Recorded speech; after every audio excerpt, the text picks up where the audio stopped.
First, you will have to stand with the hands resting on the waist, and if needed, do a little stretching before performing this inverted yoga posture. Now spread the legs wide apart while inhaling, and then exhale and stretch the spine and bring the hips forward. Release the hands and place them on the floor by touching the ground with your fingertips only, pulling out of the waist as you bring yourself down. If you have a short height, then you can use yoga blocks or bricks instead of touching the floor. The hands should be placed shoulder width apart. Now lengthen the legs and slowly lift the chest by keeping the back rigid. Try to look up.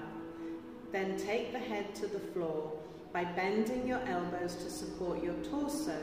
See if you can rest the crown of your head on the floor and try to hold the hands with the feet. Now come up slowly by raising your head and straightening the elbows and arms. And then bring yourself all the way up, vertebrae by vertebrae.